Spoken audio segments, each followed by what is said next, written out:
우리나라에서 하루에 일어나는 사기 사건이 하루 600건이 넘는다고 합니다. 시간으로 환산해 보면 2분마다 한 건씩 사기 사건이 일어나는 겁니다. 이 정도라면 사기 공화국이라는 자조적인 말이 나올 법하죠. 곳곳에서 갖가지 방법으로 속이고 또 속는 사기 범죄 실태를 건국대 경찰학과 이용혁 교수와 함께 짚어보겠습니다. 안녕하십니까? 네, 안녕하십니까? 안녕하십니까? 네. 오늘 보도를 보면은 그 앵무새알 사기 사건 이런 게 있습니다. 네. 실제로 앵무새알을 부화시켜서 비싸게 팔자 이렇게 했는데 거기다가 몇억 원을 투자를 했는데 알 부화시켜 놓고 보니까 병아리가 나오더라. 이런 겁니다. 그렇죠. 결국은 이제 그것이 기본적인 사기 사건의 패턴입니다. 무엇인가 그 포장지 효과를 보여주는 것이죠. 네. 그야말로 일확천금을 얻을 수 있다. 그리고 거기에 들어간 여러 가지 그 투자금이 있다. 그런데 막상 그 결론을 보면은 그것이 아닌 것인 것이죠. 네. 따라서 지금 생활 곳곳에 사기 범죄가 우리 생활 속에 많은 장애를 주고 있다. 또 한편으로 봐서는 다른 나라에 비해서 발생 건수가 상당히 많기 때문에 그렇지 왜 그런 것이냐. 또 과연 사기 공화국이라고 하는 오명을 우리가 받아야 되는 것인가 이런 것에 대해서 좀 더 분석이 필요하다 보입니다. 네. 그러니까 모두의 말씀을 드렸지만은 2분의 1건꼴로 그 사기 사건이 일어난다. 이렇게 보면은 우리나라 국민이 정말 남을 잘 속이기도 하고 정말 잘 속기도 한다.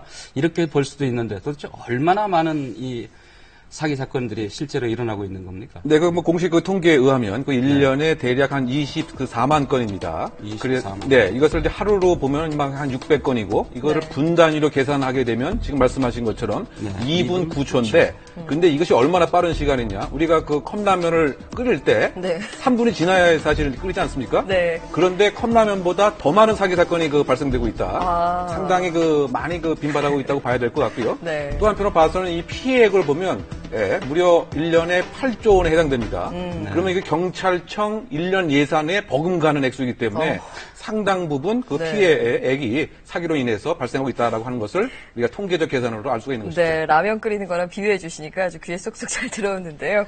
일단은 이 사기 범죄에 대해서 잘 알아야 또 예방도 할 수 있고 대처도 할 수 있겠죠. 이 사기 범죄 가운데 어떤 유형의 범죄가 가장 많은가요?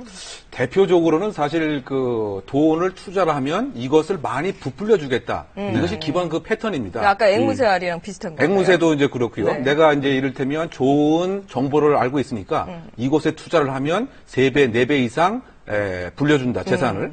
또 마찬가지로 요즘에 사회에 많은 문제를 끼치고 있는 다단계 사기 범도 사실은 일정 기간 계속 고액의 배당률을 주는 것이죠. 그러니까 약간 일확천금을 노리는 이제 심리를 좀 이용해서 그렇죠. 더 많은 걸 주겠다라고 이제 좀 꼬드기는 그런 수법을 많이 쓴다는 거죠. 그렇죠. 그런데 거기 꼭 들어가는 것이 이른바 포장지 효과, 후광 효과입니다. 내가 예를 들면 전두환 전 대통령의 비서였다. 네. 또는 지금 정관계에 누구가 알고 있다. 또는 예를 들면 청와대 문양 같은 걸 보여주면서 후광 효과를 보여주는 것이죠. 그러면서 주위에 그와 유사한 이른바 바람 잡는 사람도 등장하고 말이죠. 그래서 후광 효과와 이제 포장지 효과를 노리고 고액을 보장해준다. 이 요소로서 대부분의 사기 사건은 공통적으로 설명이 될 수 있지 않나 보입니다. 이런 걸로 많이 속으시는군요. 근데 이제 사기 범죄가 잘 일어나는 지역도 있다 그래요. 어느 지역일까요? 현재 강남 지역이 서울 강남. 서울 강남이요. 네. 그래서 사기도 이른바 강남 스타일이 있다라고 얘기하고 있습니다. 네. 그래서 그 이유 자체가 아무래도 거기에 금융 여러 가지 기관도 많이 있고 예를 들면 돈이 많이 있는 투자에 어쨌든 하고 싶은 사람도 많이 있다 보니까 사기범의 입장에서는 상당히 먹잇감이 많은 것이죠. 그러다 보니까 다른 구호에 비해서는 상당 부분 빈발하고 있다. 바꿔 얘기하면 이제 맹수도 먹잇감이 많아야 사냥을 자제하지 않습니까? 그와 같은 원리와 상당히 유사하다고 우리가 이해할 수 있을 것 같습니다. 근데 이제 보면은 이제 나중에 결과적으로 보면 좀 황당한 사기이긴 한데 사기를 당할 그 시점에서는 정말 속을 수밖에 없다 그래요. 피해자들의 그렇죠. 얘기가. 어떤 면에서 본다면 피해자도 사실은 상당 부분 책임이 있습니다. 왜냐하면 욕심이 있기 때문에 정상적인 방법이 아니고 무엇인가 나에게만 이익이 되는 방법으로 이 기회를 잡아야 되겠다.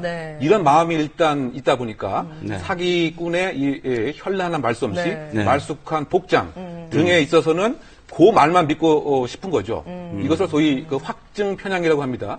자기에게 유리한 정보만 더 가치 있는 것으로 생각하고 나만 이득을 봐야지. 네. 그러다 보니까 네. 사실은 꼼꼼히 확인을 하지 않고 종국에는 사기의 피해자가 되는 사기범들이 그 그렇죠. 심리를 이용하는 거라고 네, 그렇습니다. 네. 네, 그래서 사기 수법이나 이 사기 유형을 저희가 한번 정리를 해봤습니다. 한번 보시죠. 한 남성이 수십 개의 금괴 모조품이 든 가방을 열어 보입니다. 자신을 청와대 비밀자금 관리기관의 직원이라고 소개한 64살 김모 씨입니다. 그는 전 정권의 비자금 같은 다량의 보물과 현금을 관리하고 있다며 피해자들에게 투자를 권했습니다. 비밀 국가기관, 그리고 주위에 유인하고 바람잡이하는 역할들, 그리고 꾸며진 가짜의 서류들을 보여주자 일본 유명 그룹의 회장 사유라며 턱도 없는 고수익으로 사람들을 끌어들인 경우도 있습니다. 사고를 통해서 6개월 뒤에 보험을 만들었으니까 제 회장님은 300%의 수익을 가지고 우리 출자자분들에게 예단이라는 것을 드립니다. 100% 안전하다고 해서 사람들이 믿고 많이 해가지고 지금 신용불량자가 되고 정이 고픈 독거노인에게 사기친 사례도 있습니다. 누이라고 부르며 살갑게 굴던 40대 남성이 한 푼 두 푼 할머니에게 돈을 빌려가 결국 할머니는 평생 모은 전 재산을 다 털렸습니다. 내가 모든 걸 잃었구나. 내가 즐거운 걸 보면 버려서 내가 다시 또 이걸 하지만은 내가 나이가 70인데 네, 수법도 다양하고요. 막상 저런 걸 보면 아유 나는 안 그러겠지 하지만 막상 또 사기범들을 만나서 또 속는 경우가 상당히 많잖아요. 이 사기범들의 특징을 우리가 좀 알아야 예방할 수 있을 것 같습니다. 어떤 특징들이 있을까요? 일단은 상당히 이제 그 신뢰를 줄만한 이와 같은 이제 언변에 그 뛰어나다고 하는 점이죠. 그래서 상대방이 현재 무엇을 원하고 있는가를 빨리 파악할 수 있는 능력이 하나의 그 특징이다. 그리고 그 아까도 잠깐만 설명을 드렸지만 나는 범상치 않은 사람이다. 후광 효과. 후광 효과. 실력자와 상당 부분 교분이 있다. 지금도 연락이 가능하다. 그래서 하나의 그 포장지 효과를 잘 보여주는 네. 이와 같은 그 특징이 있고요. 또 한편으로 봐서는 상대방의 일정한 질문과 궁금증에 있어서 상당히 그 쉽게 변형할 수 있는 상당히 임기응변에 뭐 능한 것이 하나의 그 특징이고 그러다 보니까 뭐 예를 들면 여러 가지 그 액세서리도 네. 뭐 명품으로 시장을 한다든가 네. 또 어쨌든 나도 학식이 많다라고 하는 또 상당 부분 상식 이상의 사람이다. 이와 같은 강조점을 많이 하는 것이 사기범의 공통적인 특징이라고 할 수 있습니다. 그렇게 해서 일어났던 그 우리 대한민국의 대형 사기 사건들이 좀 있는데 대표적 사기 사건 좀 소개 좀 해주시죠. 뭐 대표적으로 뭐 기억을 하시겠지만 그 1980년도에 그 장영자 이철이 그 사기 사건이죠. 상당히 그 자산 능력이 약한 회사에게 그 접근을 해서 대여에게 이를테면 2배에서 9배 이상의 어음을 바꿔서 결국은 이제 사채 시장에 돌려서 네. 그 액수를 편취했던 사건이 대표적인 것이고요. 이 짧게 조금씩 다 한번 살펴보죠. 그럴까요? 조이팔 사건도 얘기해 주셔야죠. 예, 조이팔 사건은 지금 어쨌든 지금 세상에서 가장 뭐 뜨거운 사건 중에 하나인데 그 강태용이가 뭐 지난주에 소환이 됐고요. 네. 결국은 이제 그 고수익을 보장을 해주겠다라고 해서 다단계 유사수신 행위를 했던 것이죠. 그래서 그 무려 그 피해액이 그 4조 원에 해당이 돼 있고 정관계에 로비했다라고 하는 것인데 어쨌든 강태용의 조사를 통해서 그 실체가 그 밝혀지지 않을까 이렇게 예상이 되고요. 네. 또 지금 그 주수도구 사건 같은 경우는 이른바 그 소비 생활 공유 마케팅을 내세운 것인데 아주 쉽게 얘기하면 소비가 소득이다. 이와 네. 같은 기치를 해서 예를 들면 이제 물건을 이제 많이 팔수록 나에게 이득이 온다.